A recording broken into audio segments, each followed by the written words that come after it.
नमस्कार दोस्तों, मैं ऋचा कुमारी। 20 नवंबर 2003 बेंगलुरु शहर की एक खुशगवार शाम थी।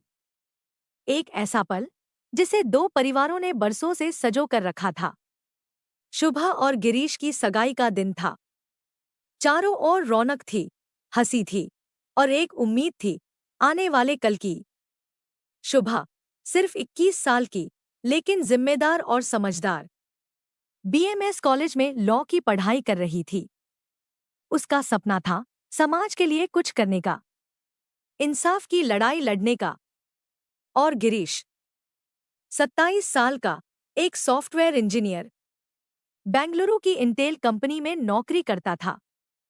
संवेदनशील, सुलझा हुआ और अपने परिवार का सहारा। इन दोनों परिवारों के बीच पिछले 15 सालों से रिश्ता था, पहचान थी, अपनापन था। और अब वो पहचान एक बंधन बनने जा रही थी। सगाई के बाद दोनों रोज बातें करने लगे। गिरीश चाहता था कि अब शुभा उसकी हर सुबह और हर रात की शुरुआत बने। और शुभा उसकी मुस्कान में ही अपना सुकून ढूंढने लगी थी। लेकिन किस्मत को कुछ और ही मंजूर था। 3 दिसंबर 2003 सुबह ने गिरीश को डिनर पर चलने के लिए कहा। शायद वो कुछ खास कहना चाहती थी, शायद कोई सपना साझा करना चाहती थी, या फिर सिर्फ ये पल जीना चाहती थी उसके साथ। गिरीश ने भी सब कुछ छोड़कर उसका हाथ थाम लिया। शाम को दोनों निकले और फिर रात के 10:30 बज गए। लेकिन दोनों में से कोई भी अपने घर वापस नहीं लौटा।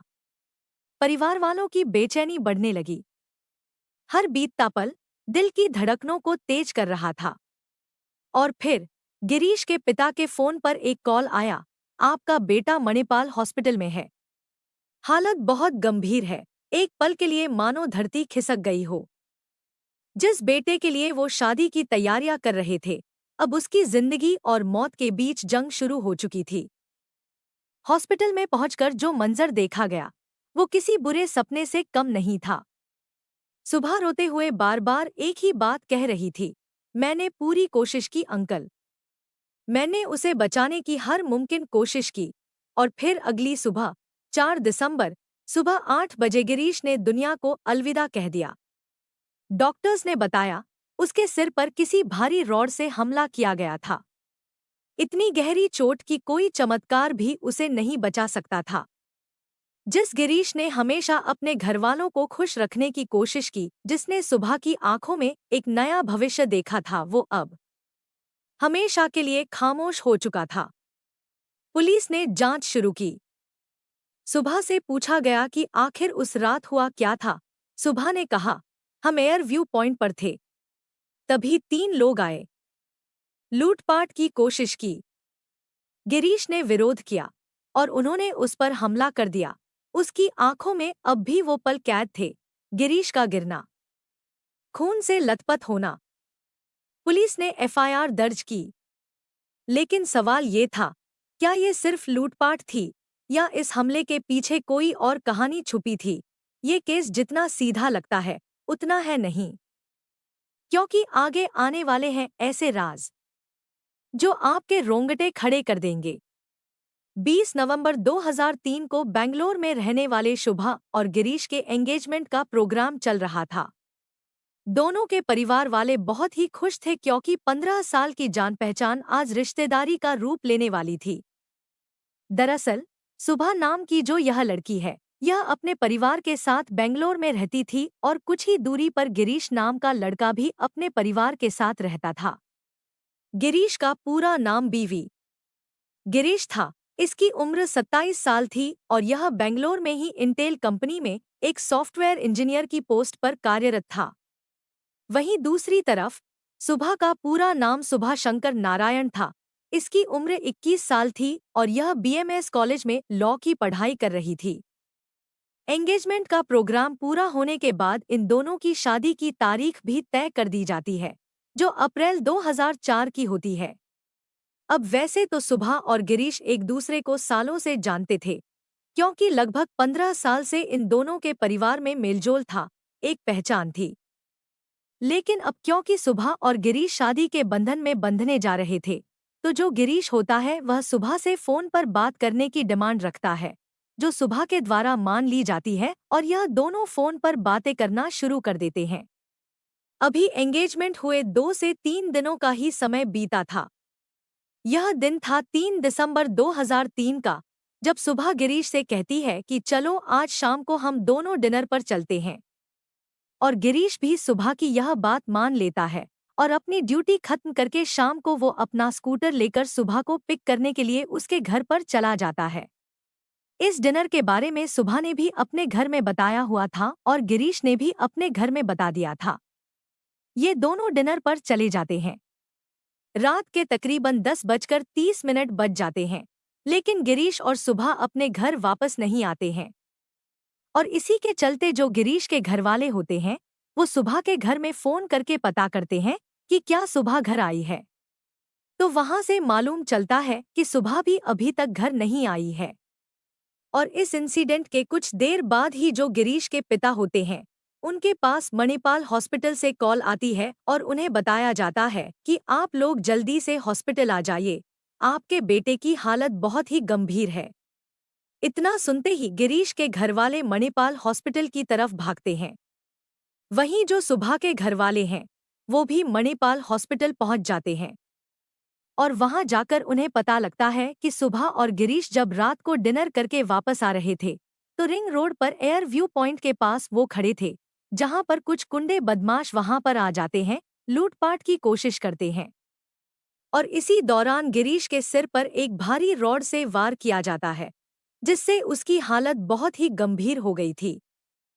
और जैसे तैसे करके सुबह उसको हॉस्पिटल तक लेकर आई और यहाँ पर उसकी कंडीशन बहुत ही क्रिटिकल लग रही थी। अब अगले दिन यानी कि 4 दिसंबर 2003 की सुबह तकरीबन 8 बजे जो गिरीश है उसकी मौत हो जाती है। डॉक्टर्स बताते हैं कि उसके सिर में जिस रॉड से वार किया गया था उसके कारण उसे बहुत बुरी तरह से चोट आई थी और ओवर ब्लीडिंग के कारण उसकी मौत हो गई। अब यहाँ पर जो गिरीश के पिता होते हैं वो बिना देरी किए नजदीकी पुलिस स्टेशन में जाकर उन अज्ञात बदमाशों के खिलाफ एफआईआर फाइल करते हैं और पुलिस को सारी बातें बताते हैं। एक पिता के लिए इससे बुरा और कुछ भी नहीं हो सकता है कि उसके बेटे की सगाई को अभी 3 दिन ही हुए थे। वो उसकी शादी की तैयारियां कर रहे थे, लेकिन किसी कारण से उसके बीच में ही जान चली गई। पुलिस हॉस्पिटल में आ जाती है, छानबीन शुरू कर दी जाती है। शुरुआती जांच में पुलिस सबसे पहले सुभा का स्टेटमेंट लेती है, क्योंकि जिस वक्त गिरीश के ऊपर हमला हुआ उसके साथ में केवल सुभा ही मौजूद थी। सुभा पुलिस को बताती है कि डिनर करने के बाद जब वे वापस घर की तरफ आ रहे थे तो रिंग रोड पर एक एयर व्यू पॉइंट पड़ता है, जहां से एरोप्लेन को लैंड करते हुए या फिर टेक ऑफ करते हुए बहुत नजदीक से देखा जा सकता है। वहां पर खड़े होकर वो प्लेन्स की लैंडिंग वगैरह देख रहे थे और आपस में बातें कर रहे थे। तभी वहां पर 3 लोग आ जाते हैं जो इनसे लूटपाट की कोशिश करते हैं। लूटपाट का विरोध जब गिरीश करता है तो वे एक भारी रॉड से गिरीश के सिर पर वार कर देते हैं, जिससे गिरीश के सिर से खून बहना शुरू हो जाता है। वह वहीं पर बेहोश होकर गिर जाता है। पुलिस सुबह का स्टेटमेंट लेकर छानबीन शुरू कर देती है। शुरुआती जांच में ऐसा ही लग रहा था कि यह लूटपाट का मामला हो सकता है, लेकिन यकीन मानिए, केस जितना सिंपल अभी तक आपको लग रहा है, इस केस में उतने ही ज्यादा ट्विस्ट एंड टर्न्स आने बाकी हैं। तो इस वीडियो को एंड तक जरूर देखना। अब पुलिस अपनी छानबीन शुरू करती है और सबसे पहले रिंग रोड के उस इलाके में जाती है जहां पर गिरीश के ऊपर यह हमला हुआ था। वहां पर एयर व्यू पॉइंट था। पुलिस वहां जाकर लोगों से पूछताछ करती है। अब उस समय पर सीसीटीवी कैमरे वगैरह इतने ज्यादा इंस्टॉल नहीं होते थे, टेक्नोलॉजी इतनी इम्प्रूव नहीं थी 2003 में, तो पुलिस को वहां से कोई भी एविडेंस नहीं मिलता है। अब पुलिस वापस आती है और इस बात को लेकर कंफ्यूज होती है कि आखिर इस केस की छानबीन कहां से शुरू की जाए।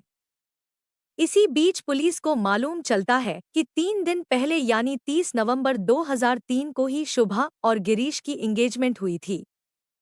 तो पुलिस यहां पर डिसाइड करती है कि वो इन दोनों की एंगेजमेंट का वीडियो देखेगी। हो सकता है वहां से उन्हें कुछ क्लू मिल जाए। पुलिस उस एंगेजमेंट के वीडियो को कई बार देखती है और यहीं पर एक पुलिस ऑफिसर नोटिस करता है कि इस पूरी एंगेजमेंट प्रोग्राम के दौरान गिरीश तो बहुत ही खुश दिखाई दे रहा है, लेकिन शुभा का चेहरा लटका हुआ है। वह बिल्कुल भी खुश दिखाई नहीं दे रही है। और यहीं से पुलिस दोबारा शुभा से बातचीत करती है। हालांकि ये अंधेरे में तीर चलाने जैसा था, लेकिन यहीं से पुलिस को एक बहुत बड़ा क्लू मिलता है।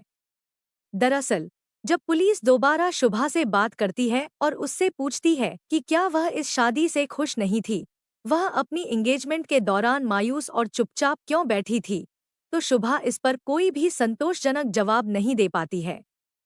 साथ ही शुभा का जो व्यवहार था वो भी थोड़ा थोड़ा चेंज लग रहा था।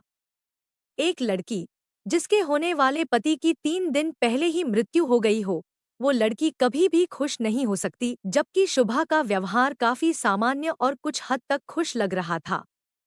और यहीं से पुलिस को डाउट होता है।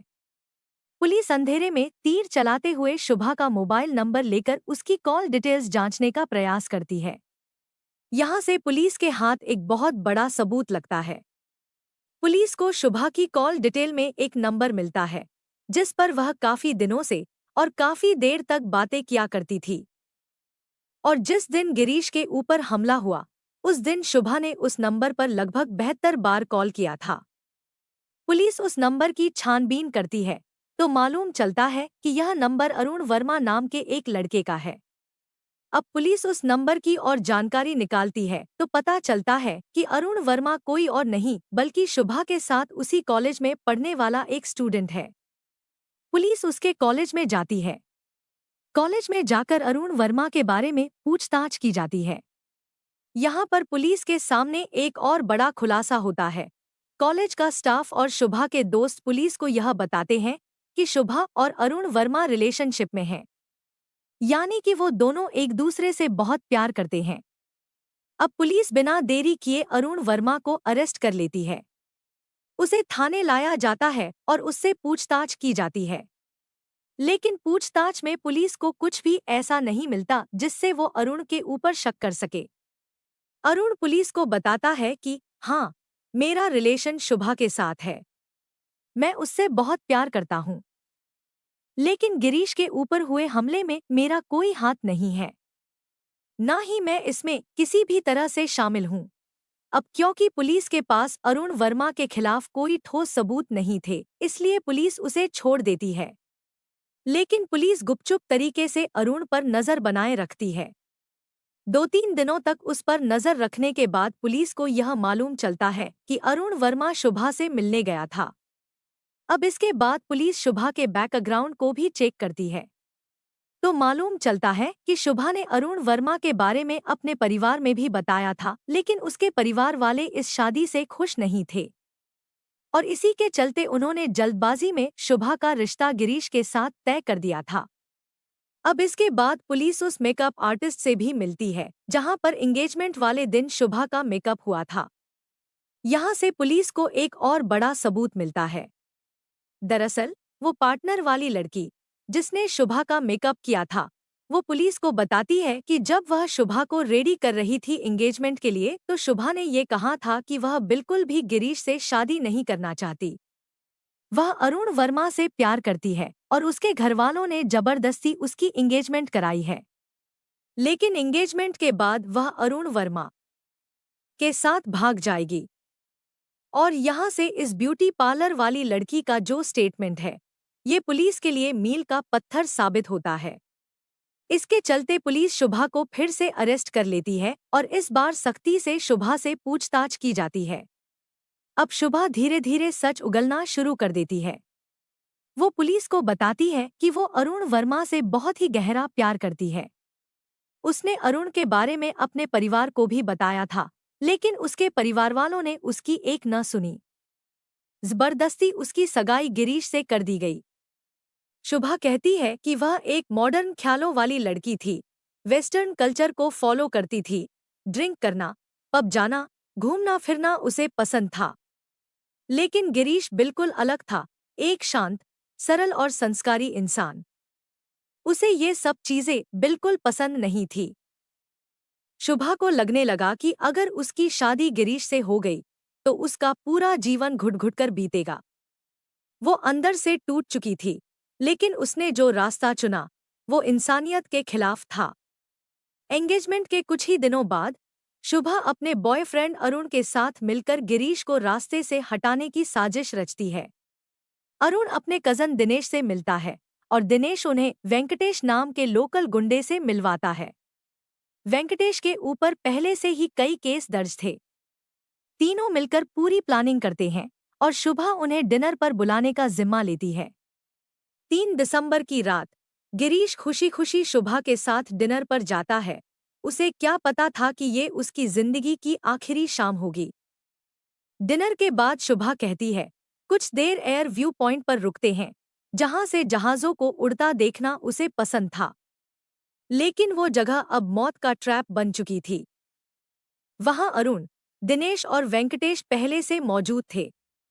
गिरीश, जो प्यार में अंधा था, कुछ भी नहीं समझ सका और तभी पीछे से एक लोहे की रॉड से जोरदार वार किया गया।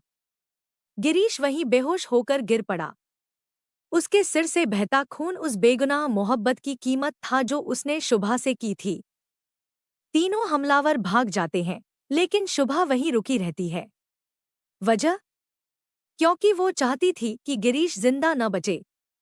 जब उसे लगने लगता है कि अब गिरीश की हालत बेहद गंभीर है, तब वो एक कार वाले से लिफ्ट लेकर मणिपाल हॉस्पिटल पहुंचती है। लेकिन तब तक बहुत देर हो चुकी थी। 2003 में टेक्नोलॉजी उतनी विकसित नहीं थी, इसलिए पूरी कोशिश की गई कि कोई सुराग न बचे। लेकिन पुलिस की समझदारी और इंसानियत के लिए उसकी जिम्मेदारी ने इस केस को सुलझा ही लिया। शुभा, अरुण, दिनेश और वेंकटेश, चारों को गिरफ्तार किया गया। कोर्ट में 7 साल लंबी सुनवाई चली और जुलाई 2010 में उन्हें उम्र कैद की सजा सुनाई गई। लेकिन अफसोस की बात यह है कि 2014 में सबूतों की कमी बताकर शुभा को बेल मिल गई। गिरीश के माता-पिता, जो अब भी बेटे की तस्वीर को देखकर रोते हैं, उन्होंने सुप्रीम कोर्ट में अपील की है, क्योंकि उन्हें अभी भी न्याय चाहिए। गिरीश चला गया, लेकिन उसकी मासूमियत, उसका प्यार और उसका भरोसा आज भी लोगों के दिलों में जिंदा है। इस कहानी को सुनाने का मेरा मकसद सिर्फ एक ही है कि हम सब ये समझें कि प्यार जब हद से बढ़ जाए और समझदारी साथ न दे, तो वो एक खूबसूरत रिश्ते को खून में बदल सकता है। गिरीश की मौत सिर्फ एक हत्या नहीं थी, वो एक भरोसे की हत्या थी, एक मासूम दिल के सपनों की हत्या थी। अगर आपको ये कहानी सोचने पर मजबूर करती है, अगर आपके दिल को ये बात छूती है, तो इस वीडियो को लाइक करें, शेयर करें और हमारे चैनल को सब्सक्राइब करना बिल्कुल न भूलें। हम हर बार आपके लिए ऐसी ही सच्ची और सोचने पर मजबूर कर देने